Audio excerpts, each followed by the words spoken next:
Ladies and gentlemen, please welcome back Ντέιβιντ Άικ. Thank you. Thank you. Thank you.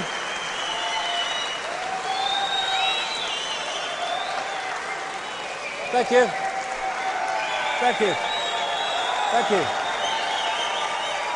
Thank you. Thank you.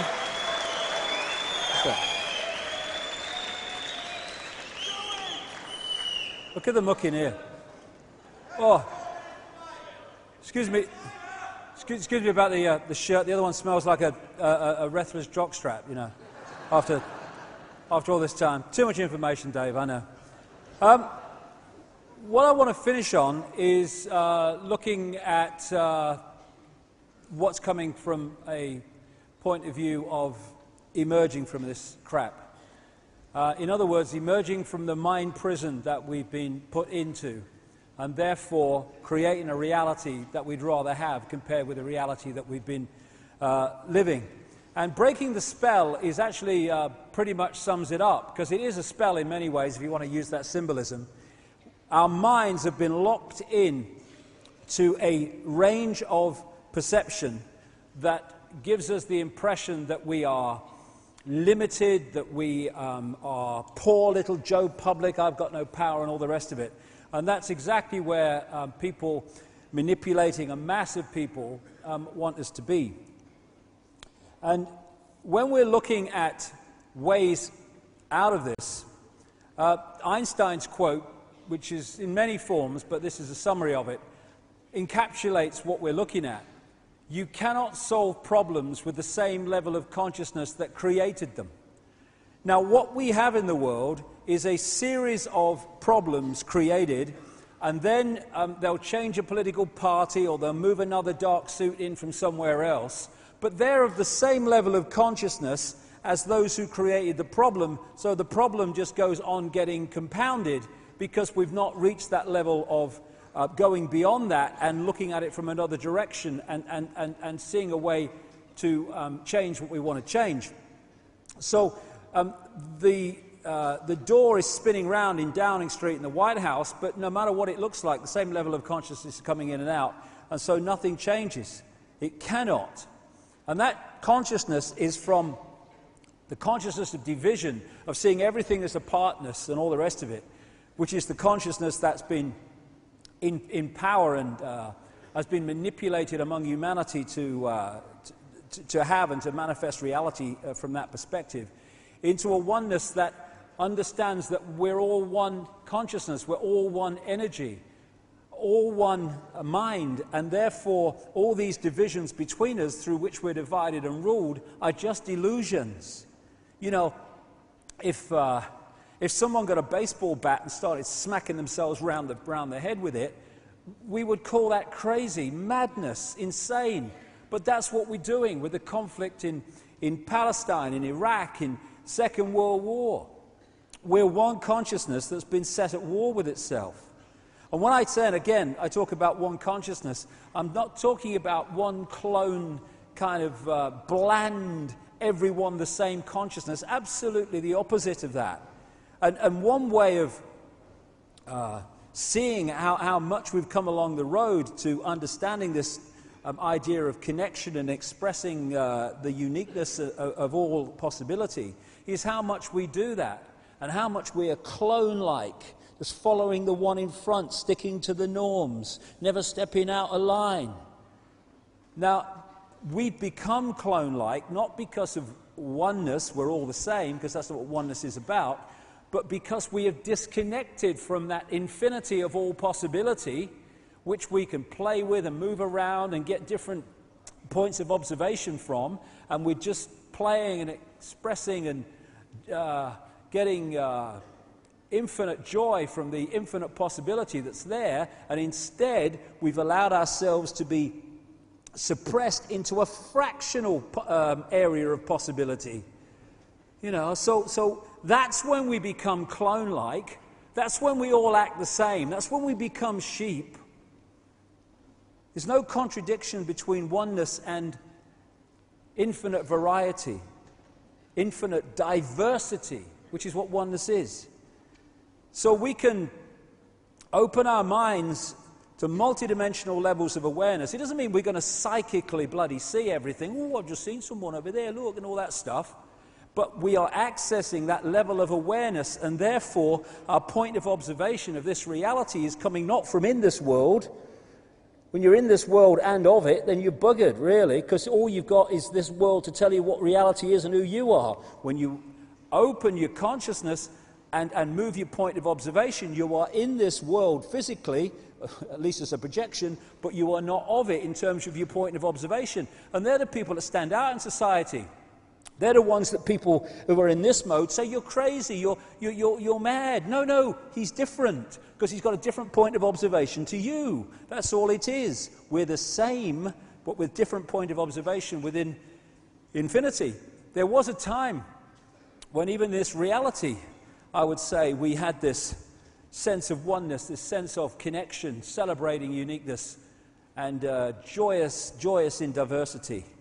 But slowly, surely, maybe quicker than slowly and surely, our minds have been taken over and encased in this bubble, this disconnection from the great infinite into this body consciousness. And of course, when people come into this world now as what we call babies, and their consciousness enters this world, immediately the programming starts. Often it's parents programming children into the norms. Oh, you can't do that. What will the neighbours say? Oh, you can't do that. I want you to work in a bank. You've disappointed me. You want to go and walk in India. Well, be disappointed then. Sod off. You go and work in the bank. I'm off to India, mate.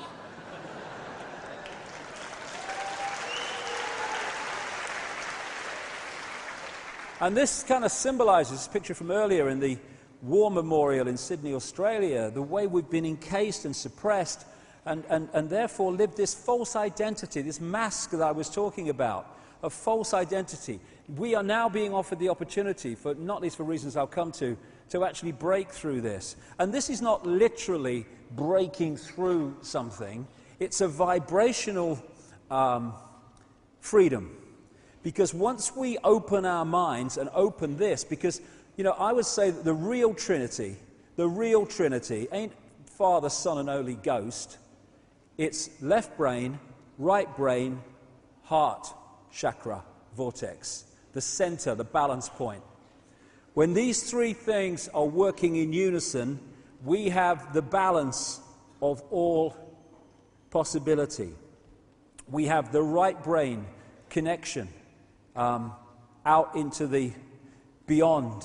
We have the access of creativity, of seeing a different spin on life, of uniqueness, of all these things. The left brain, which is here for a reason, decodes this stuff and brings it down into a structural level that we can deal with within this reality. And this is the balance point between the two, which takes us way, way out there into realms of understanding beyond words, beyond anything that we can understand through this level. And those three things working together, decoding reality, bring balance. This would never allow this to get involved in the stuff that we've been talking about, in control, in abuse, in war, in conflict. It wouldn't go there. If this is going to be used to function within this reality, it is on this and this terms, not on this term, on the terms of this, isolated left brain consciousness that is isolated from the rest of existence, working in its own sub-world of structure and competition and all the rest of it. When these three things are working together, then we can decode reality in a way that the left brain alone could never even think about doing.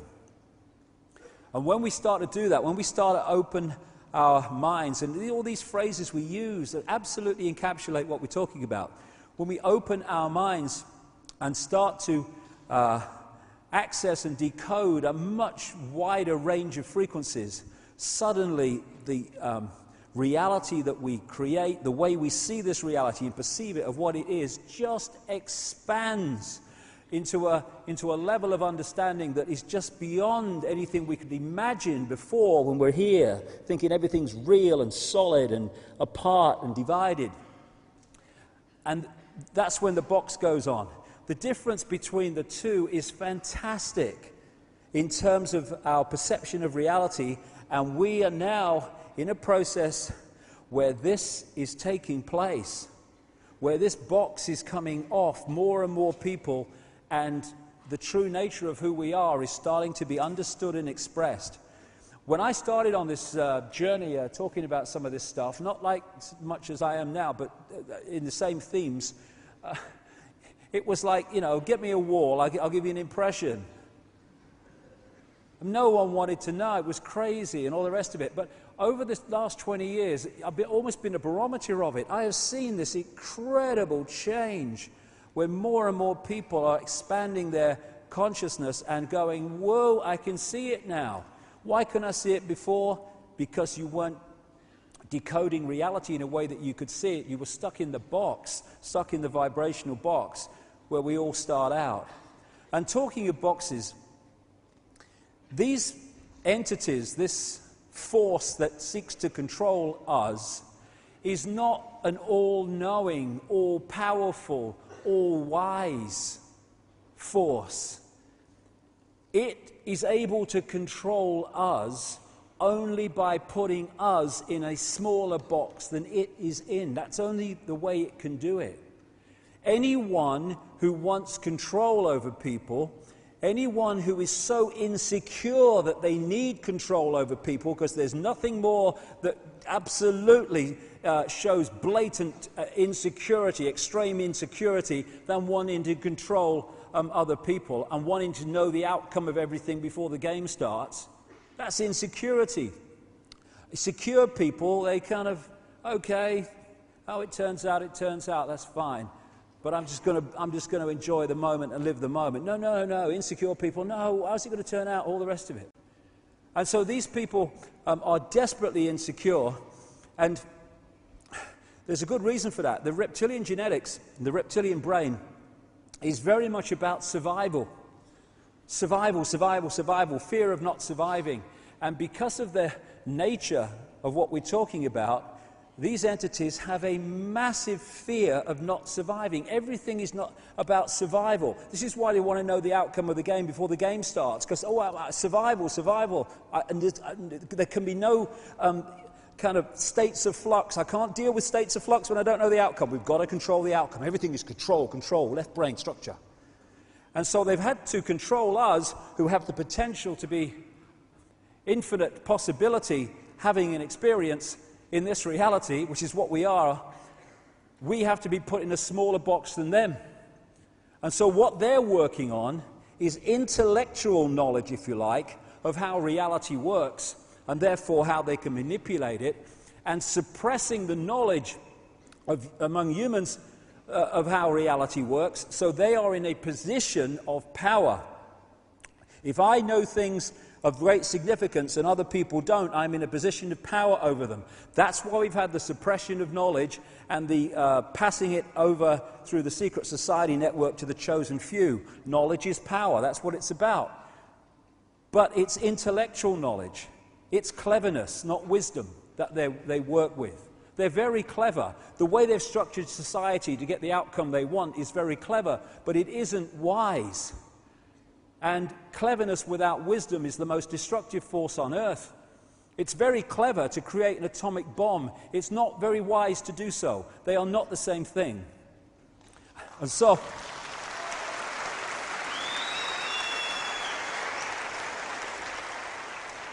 we're not dealing with an all-powerful force here. We're dealing with a frightened, fearful, frightened of not surviving, insecure force that needs to control, to pander to its own insecurity and fear of non-survival. So when we come out of the box, as we're coming out of the box, this force ceases to have that power over us, because we're no longer in a smaller box than it's in terms of knowledge and awareness. And I always use this analogy of the ball on top of the water, on top of the tank. You know, when you go through all these different levels of how we are attacked mentally, emotionally, and physically to suppress us and to hold us in the box, in the bubble, that tells us something about us. People don't realize.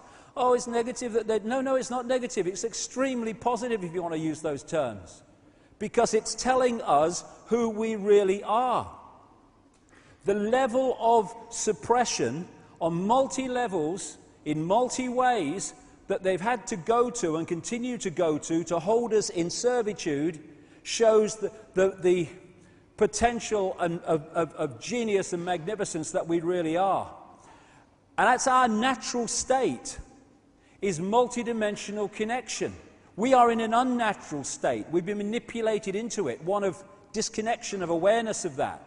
And if you take the analogy of the ball, if you push a ball, or you want to put a ball in an unnatural state, i.e. on the bottom of a tank instead of at the top, its natural state, then you have to push it down and you have to hold it there. You have to hold it there, because once you let go, boom, natural state. And so what they're doing is throwing all this stuff at us to symbolically hold us at the bottom of the tank in an unnatural state. What we think are norms and the way life is and the way humans are is actually anything but the norm. It's the way we've been suppressed into. It's not our true natural state, which is multidimensional connection in this world, experience it but not of it, and awareness of being not of it while we're experiencing it. That's our natural state. And we're now getting the opportunity, as this information comes to light, and for other reasons I'll come to in a second or so, or a minute or so, that we just need to open that telescope, to open ourselves to a greater level of awareness and allow it to come in. You know, people say, when's the cavalry coming? Well, you know, the cavalry ain't coming because it's already here.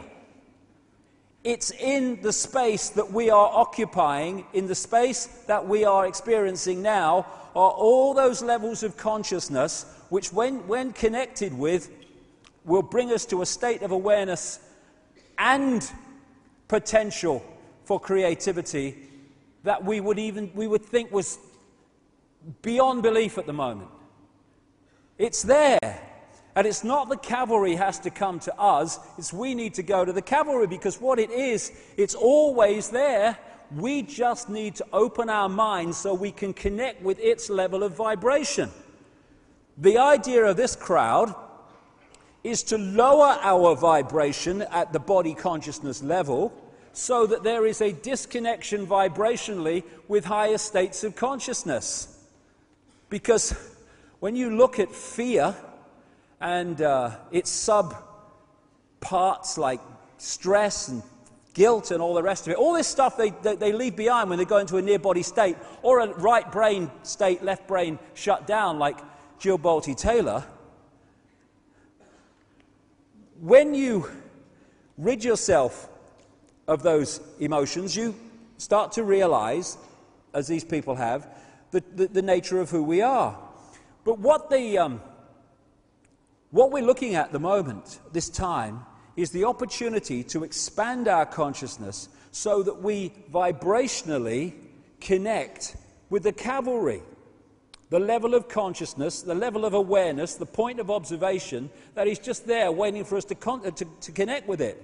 So When you are in a state of fear, and all these other sub-emotions that I talk about of fear, they are low vibrational emotions. What we talk about when we're in those states, God, I feel so heavy today. Oh, I feel so dense. Yes, because the energy field, your energy field, slows down vibrationally when we get in those states, and there is a disconnection from higher states of awareness. To do with vibrations, it's to do with frequency connections and all the rest of it. So it's up to us to open ourselves to these levels of consciousness, and not for those levels of consciousness to come down here to where the state we're in. Why? Because they can't. Because of the level of consciousness they're at, they're vibrating to a certain frequency, and if we're down here, never the twain shall meet. We need to go and connect with it. And it's when you open your mind and your consciousness and you start to make those connections, that's when suddenly you think, why didn't I see it before? I can see it now. We're in control of this, not some bloody entities shape-shifting themselves around the sodding world. We're in control. That's the great secret they don't want us to know. Absolutely it is.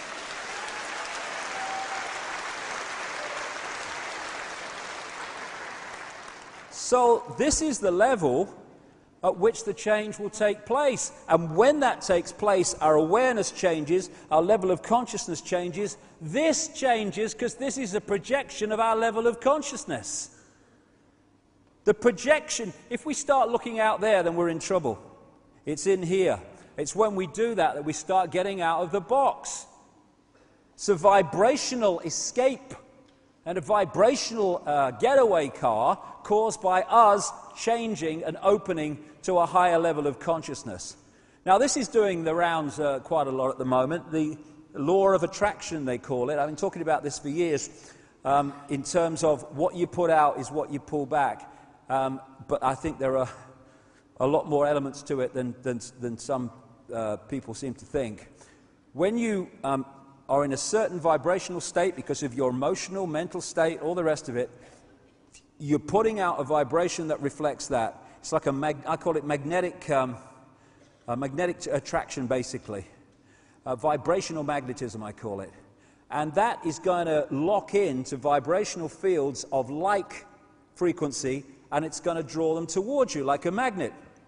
So what you put out, you lock into and draw towards you. When people, I've met so many people that keep attracting the same kinds of people into their lives. And I'm watching it and I'm thinking, sorry now, not another one. It's like it's just the same as that last bloke and the one before him. Why?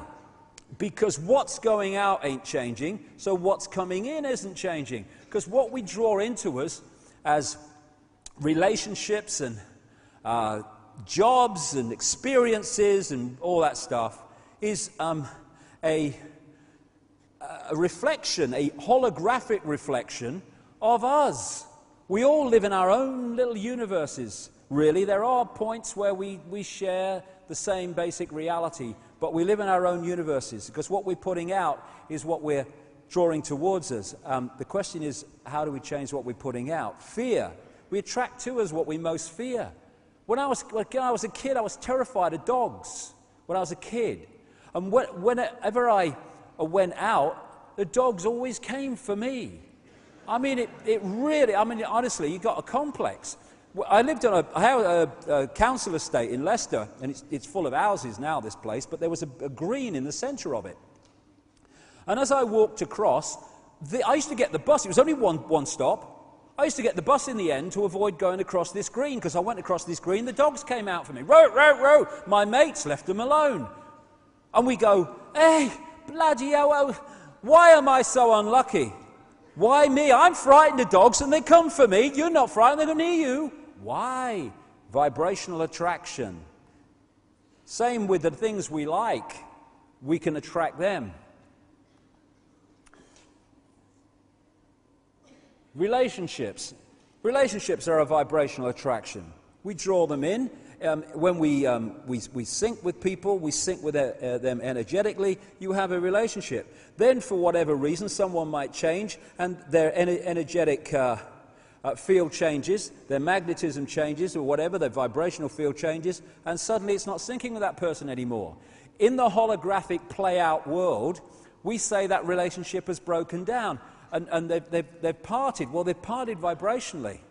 And sometimes, you know, that's good, because you get things from each other and you learn from each other, and then, hey, it's time to move on and have other experiences. But it's the vibrational connection that draws them in. It's the same with jobs. It's the same with luck. Luck. Why are some people lucky and why are some people unlucky? Because what they're putting out is what they're drawing towards them. I watch in sport and football and stuff, and sports people. These people that they get so close to winning, but they never quite can win. It's almost like they're frightened of winning. When I observe some of this stuff psychologically, it's almost as if they can't believe that it's possible for them to win. Oh no, that happens to other people. It doesn't happen to me. So when you get to that point where you're just about to achieve, somehow in the holographic play-out world, you manifest something that actually stops you winning, even though it seems to be no problem, it's going to happen. And it's what people call having a self-destruct button.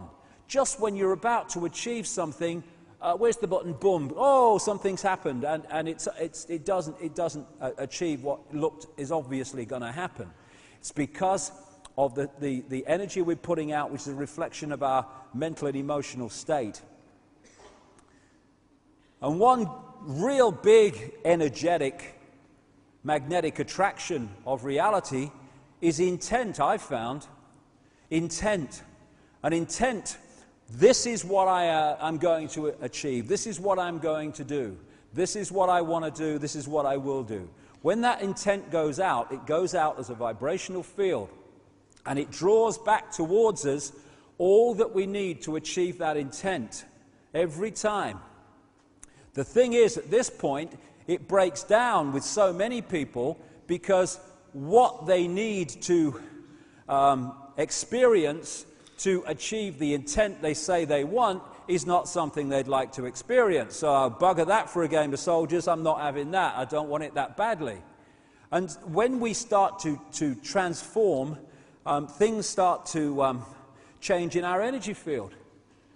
When that happens, things that we were drawing towards us in the old energetic state are not making a vibrational synchronization anymore.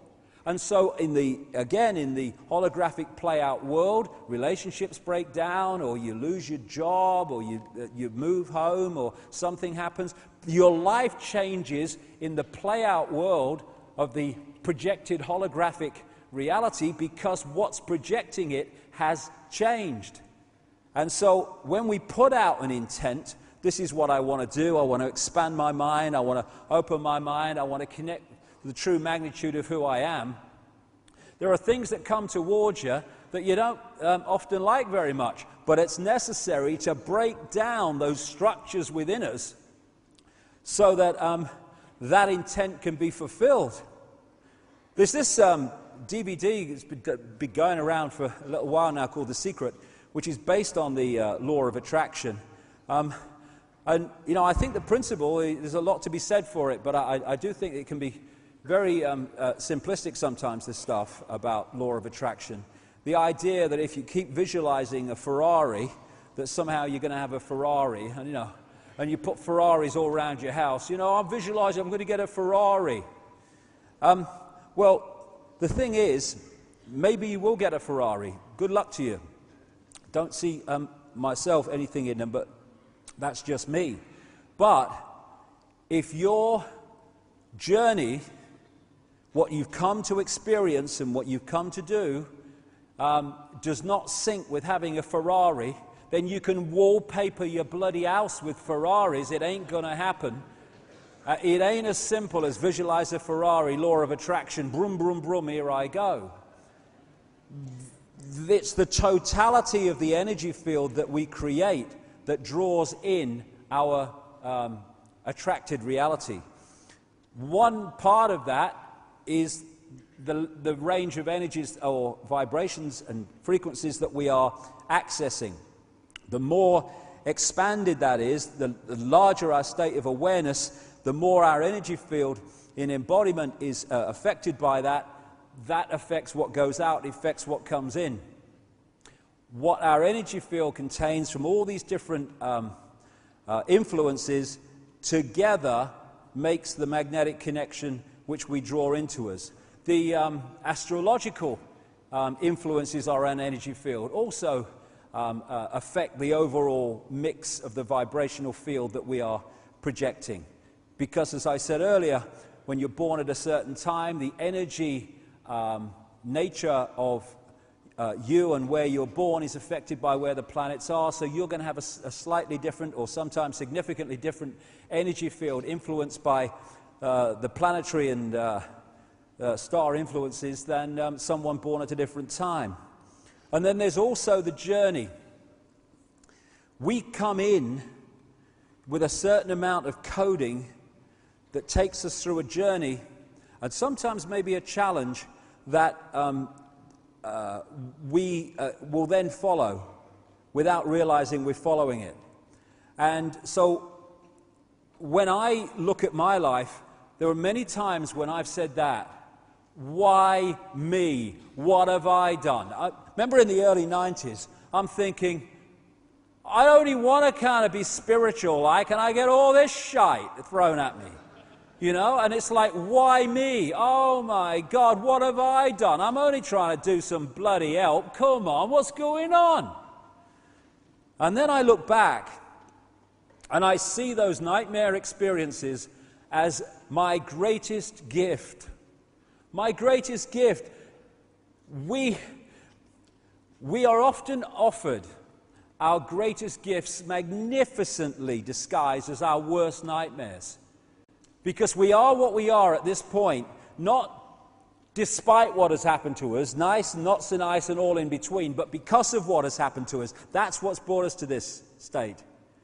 And there was a time in my life, like everyone else's life, when I was,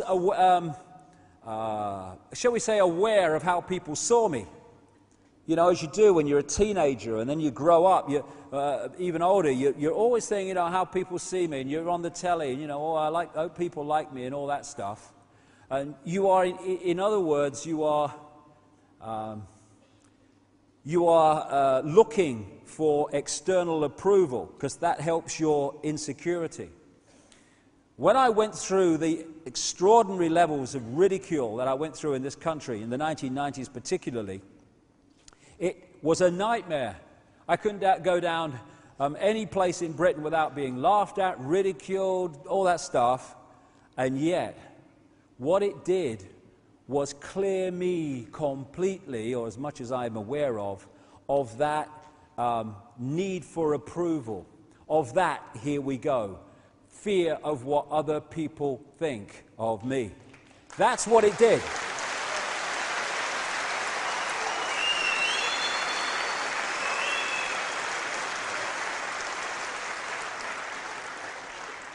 So many of the why me's, we really ought to ask. Why me? Why does it all happen to me? Great question. Why does it always happen to you? Because it's here that the power is.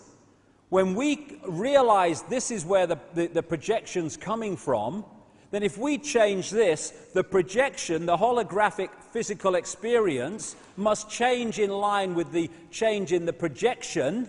And therefore our life changes, but it don't change out there, it changes in here. And my experience of life now allows me to continue to take ridicule and abuse and all that stuff, but I don't give a damn anymore. I don't give a damn. It's changed my reality.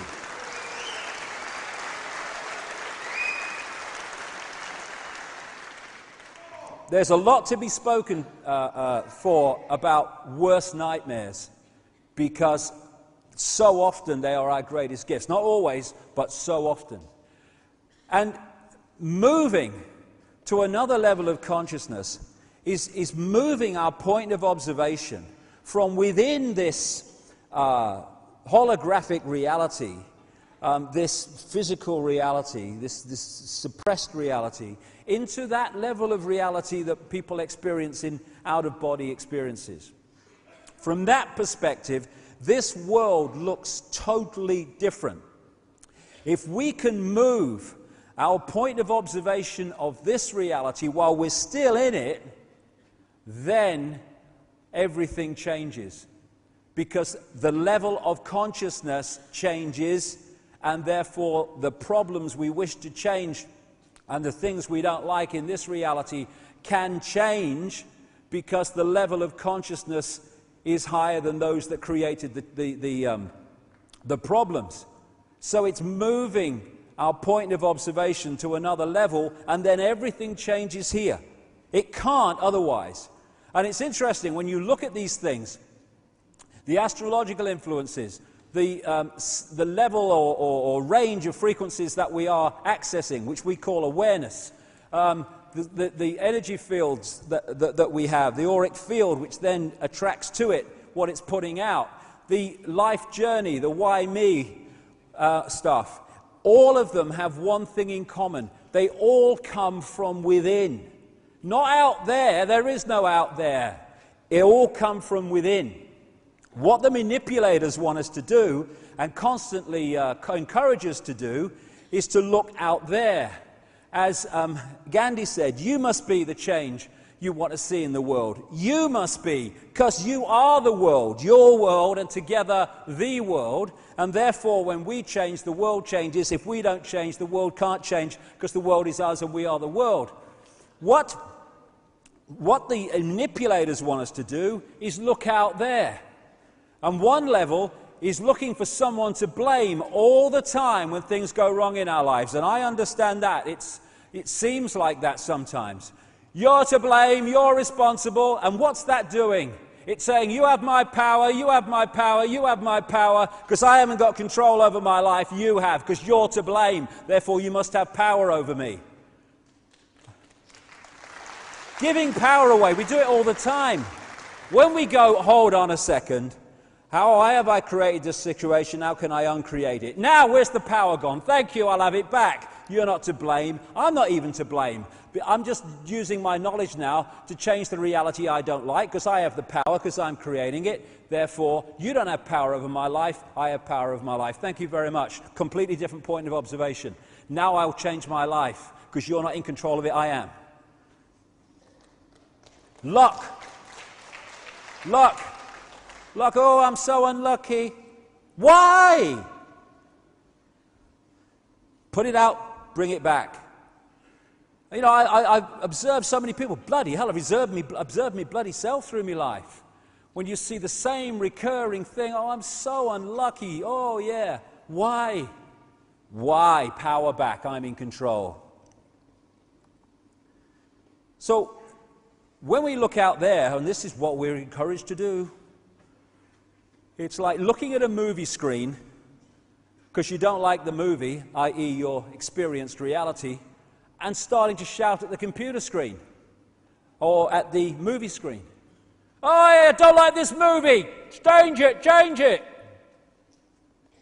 You're mad, mate. It's a bloody movie. It's a projection. You can't change it by shouting at it. It's your fault. The projection is back there, or behind there in this case. That's where it's coming from. So if you want to change the movie, mate, go and find the projector, and then this must change. You ain't going to change the movie by shouting at the sodding screen. But what do? Every day we shout at the sodding screen. Because we don't go to the projector, which is projecting it. Why? Because it's much easier to think it's someone else's fault. We talk about, you know, people controlling and stuff like that. A few people can't control billions unless billions allow themselves to be controlled. Responsibility. Let's take it back here.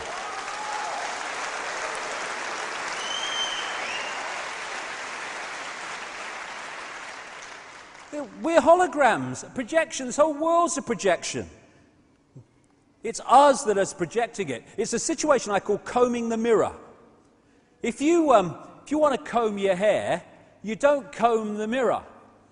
Because it don't affect your bloody hair, because it's a reflection. If you want to change your hair, you comb your hair, and the mirror then reflects it. This physical reality is a mirror. and we're combing the mirror all the time. And then we say, my hair's not changing, I'm combing that mirror. This experienced physical reality is merely a reflection of that. We have the power. We just need to take it back from this level of division, apartness, can'tness, to isness, I amness. I am all that is, ever has been, and ever will be-ness. What a transformation that will make of this reality. And a part of this on a holographic level or energetic level is moving into the right brain. Not moving out of the left brain and boarding over the doors. We need that to function in this reality. But having this serve the higher reality instead of being the governor, dictating reality.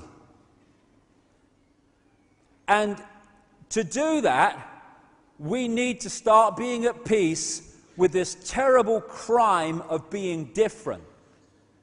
If you don't want to be different, or you're not happy with expressing yourself as a unique expression of all that is, a unique point of observation within the infinite mind, then stay out of the right brain. And don't even think about transformation, because that part of us that wants not to express that uniqueness lives in there. That doesn't want uniqueness, it wants structure, conformity, rules. I like rules, I do, I love them. This wants to express uniqueness. This is me, I am free. I am a different expression of all that is. So are you, pleased to meet you. What do we say? Who are you? Oh, I'm a coal miner. Oh, I'm a journalist. Oh, I'm a 70-year-old person from Essex. No, that's what you're experiencing. Wouldn't it be great? Hello, nice to meet you. Who are you? I'm all that is, having an experience. Oh, so am I. Nice to meet you. Nice to meet you. How you doing? All right.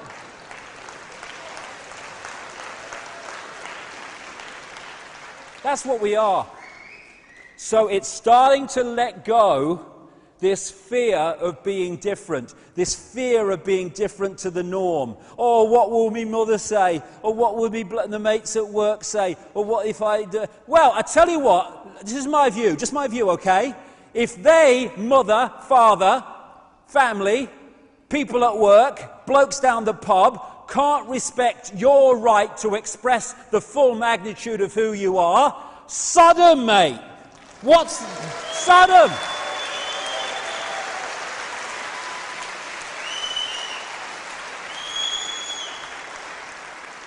Bloody hell. My friends, they try to make me conform. They're ever so good. Oh, really? And all this is blood's thicker than water. No! No! Their families and parents and children and all that stuff, they can have great connections and have a wonderful relationship. But just because they're parents and children and sisters and brothers doesn't mean they necessarily do that. What we call brothers and sisters and all this stuff, they're holographic projections. That's what they are on this level. We are consciousness. They are consciousness. We're all one consciousness. It doesn't mean that one consciousness is more special or in relationship to another one, and so we have to conform to that one thinks because they're our parents. Sod that. Respect me, respect you. Everyone's a winner. Tell me to live the life you want me to lead on your bike, darling. This is what it takes to move out of suppression into freedom. And you're not kind of being horrible about it and saying, oh, you know, horrible and that business. You're saying, if you can't respect my right to be who I am, then you're just going to have to move aside, because I am going to be who I am, whether you like it or not. You can respect it or you cannot respect it, support it or not respect it, but it's happening, because this is me. And it's amazing when you actually take these situations on, how other people around you actually do start to come towards you and say, okay, I'll see it. And if they don't, well, they don't, fair enough. I'll see you on another dimension, we'll talk about it. No problem. We'll have one of them vibrational beers. Free your mind. Free your mind. I found this. I only found this morning. I only put these things together finally this morning. Funny enough, I'll just keep getting ideas in my head. And I found this one. Stop making excuses. That's absolutely a brilliant point